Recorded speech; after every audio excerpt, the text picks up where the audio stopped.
Much like the age-old question, to skinny jean or not to skinny jean, marketing strategies can come and go, and come back again. Who can keep up with that? Luckily, there's HubSpot's 2024 State of Marketing Report. It's the all-in-one guide for what's happening this year and how marketers can best approach it all. The report covers everything from increasing awareness and engagement to ensuring privacy, boosting efficiency, and growth. Don't get caught behind the trends, everybody. Visit HubSpot.com/state of marketing to get your free copy of the report. Welcome to Thursday, everybody. It's April 18th. I'm John Weigell here with Juliet, Bennett, and this is the Hustle Daily Show.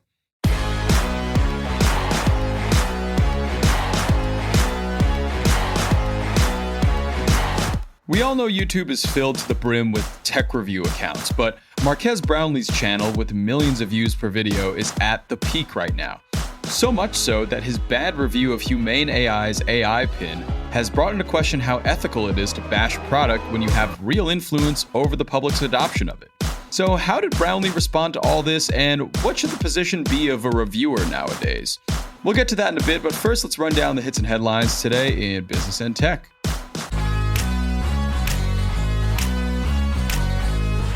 Starting off today with Alaska Airlines, more bad news for Alaska Airlines. They suffered delays yesterday after a system upgrade led to a ground stop at the airline's request, temporarily pausing all flights.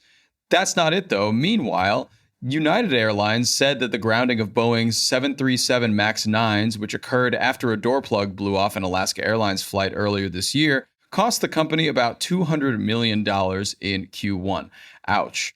Next, the new average lowest salary Americans say they'd accept at a new job is $81.8 thousand, which is up from $73.3 thousand in November and higher than the nation's median full-time salary of $60K.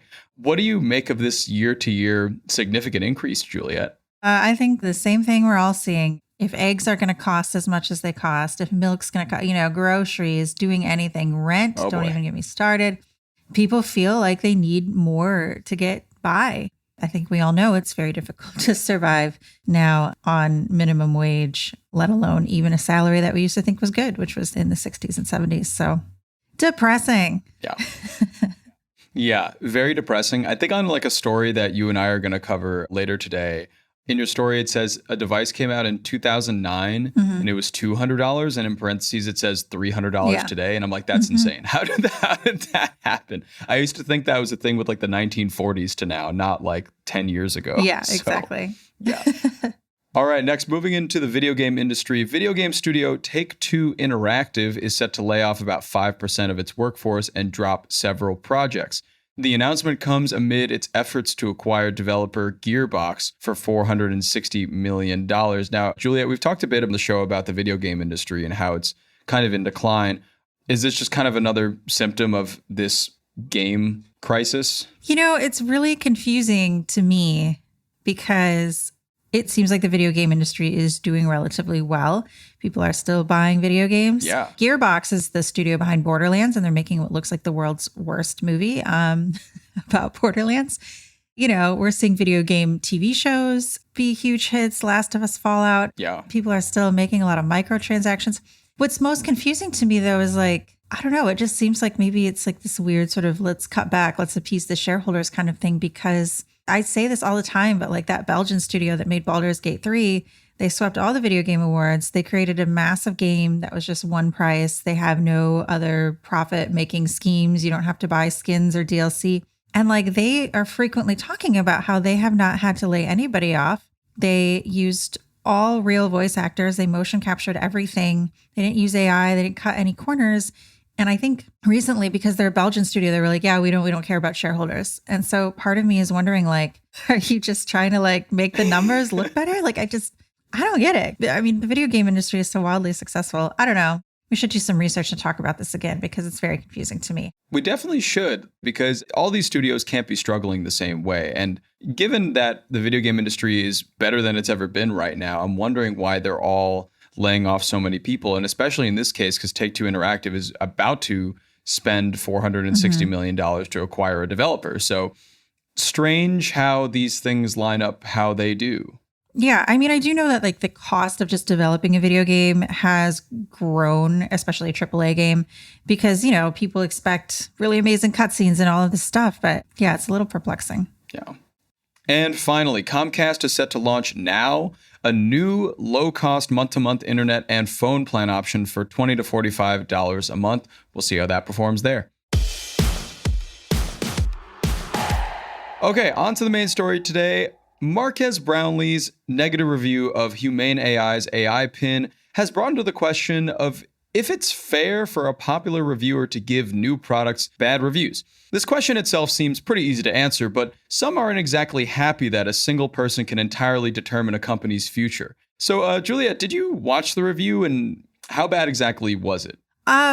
It wasn't, yes, he said it was the worst product he'd ever reviewed to date. So, okay. Yeah, there you go. Okay.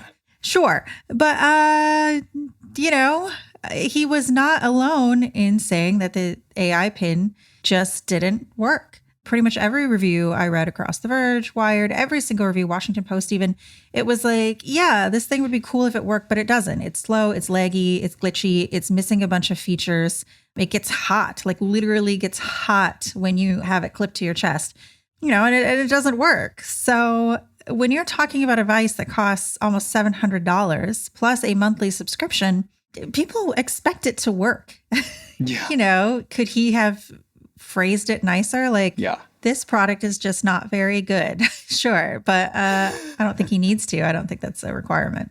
Yeah. So you did mention up top that places like The Verge or CNET or other tech reviewers have taken a look at this product and also similarly said that it wasn't too great. So why do you think so many people are kind of dogpiling on one YouTube channel for just saying that this product is not very good? I kind of think this is one of those debates that exists because media exists, because people like you and I need something to talk about every day. Kind of, it's like, I think there was like one guy or a couple of guys who were like, this guy's got 18 million subscribers or whatever, and it's really not fair that he can tank a company by saying that this product sucks and now no one's going to buy it. And then I think people kind of picked up on that because it was such a ludicrous thing to say. And, I think most people are kind of in agreement. Like, no, it's not his job to sugarcoat this review. He's not getting paid by the company. Right. We want these sort of refreshing reviews. We don't expect people to be really nice if they really think that this is truly the worst product they've ever tested. So I think the debate kind of exists on X, basically, with people posting, and it's kind of almost a manufactured debate.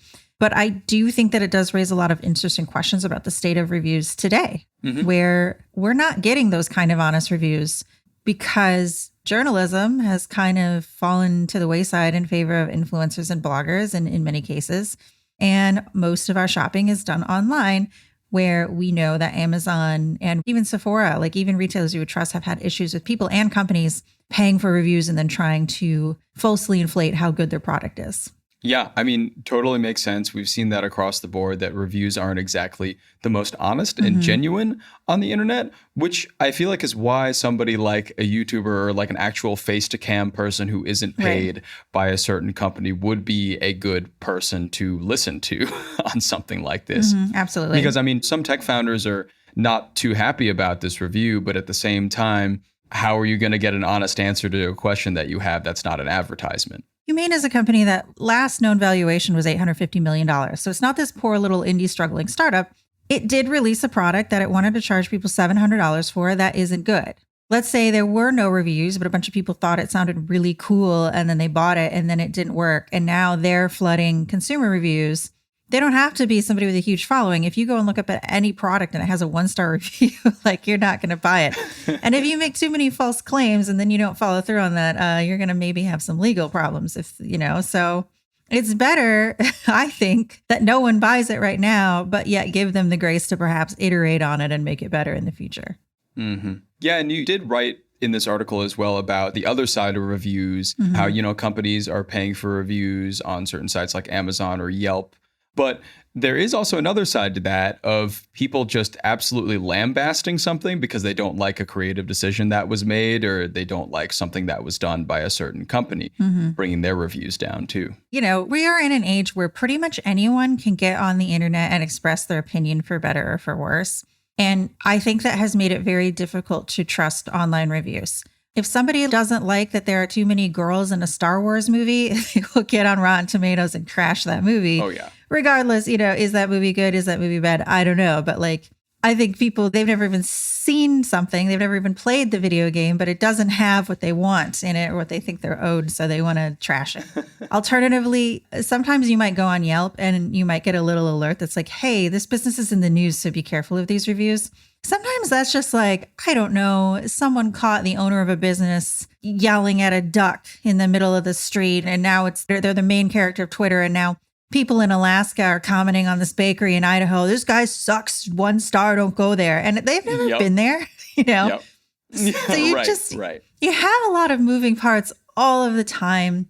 And then it's where do you even go to get your trusted reviews? I don't know. There's a thing that I think has happened. So before I was at the Hustle a long time ago, I used to work in local LA news, and the site that I worked for, we didn't have a particular beat. If it existed in LA, we would go cover it. Mm-hmm. And a lot of times that would mean going to maybe see a new movie, maybe go to a new art exhibit, see a new play, see a new restaurant, whatever. The LA Times back in the day, most big newspapers back in the day, whoever the restaurant reviewer was, they were completely incognito. They had a card with a fake name. You didn't ever see their face. You didn't know who they were. And so when they went into a restaurant, they paid for everything and they had the exact experience that any other customer would have. And they gave a full, honest review. Mm-hmm. That is not what my experience was doing this even 5-6 years ago.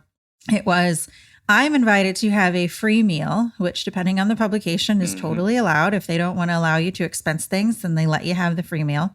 And then you get there and there's 10 influencers and they all have to get the perfect shot. So if it's a pasta, they got to get the cheese pull. It's all about the plating and looking cute. And it would just be 20 minutes of Instagram photos. And then the food is cold and nobody really ate it as intended.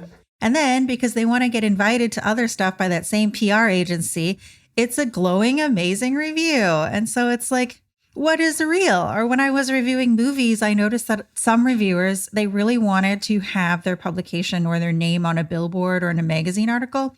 Universal, Sony, they're not going to put your name on it if you're this movie's trash. So they would, try to come up with that pithy sentence that they thought would get put on the billboard. Oh, yeah. And it's just, oh, yeah. I don't know. In many ways, I can't blame people who all of a sudden journalism's not a viable industry in the way that it used to be. And now you've got all these bloggers who are I get paid shit. I get to go to the premiere of this movie and I get to have free dinner. And I want to keep that train going. And it's just, the whole system is just really whack right now. So when you have somebody like Brownlee who can just get online and say, I don't give a shit, nobody's paying me, this device sucks, it's kind of refreshing. It is kind of refreshing. And definitely considering that the internet is just anybody can give their thoughts on literally anything, and anybody can contort any sort of messaging that they want to contort, or make a place rated 1 stars if they get all their friend and rate it 1 star, make a place rated 5 star if they get all friends to rate it 5 stars, or give Morbius a 5-star rating. They can do whatever they want. So, I mean, I guess the big message here is just be careful when you're looking for reviews online and try to make sure it's coming from an honest source that doesn't have many ties to the company or product in question. Yeah. And you know what? If you think a company can be tanked by a single bad review, it's not him, it's the product. If the product was good, he would have given it a good review. If you look at his reviews, exactly. In my opinion, it just seems like he's pretty straight across the board. So. Oh, yeah. No, they will not be losing their $850 million valuation anytime soon, I don't think. Yeah. You know what? The AI pen actually sounds really cool, and I hope they get it worked out.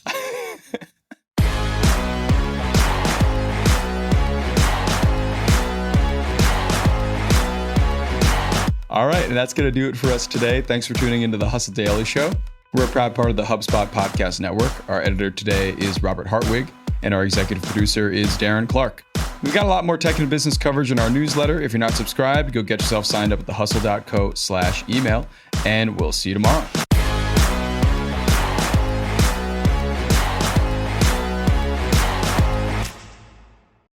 Hey, everybody, this great new podcast just came out, and I can't wait to tell you about it. It's called The Next Wave, AI in the Future of Technology, and it's hosted by Matt Wolf and Nathan Lands. And of course, it's brought to you by the HubSpot Podcast Network, the audio destination for business professionals. You can catch The Next Wave with Matt Wolf and Nathan Lands, who are leading AI creators who are your guiding light in the AI and technology frontier. AI technology is transforming the way we do business, and the media landscape is a bit fragmented, but the Next Wave strives to be the leading podcast on AI technology and how you can apply it to growing your business. You can listen to the Next Wave wherever you get your podcasts.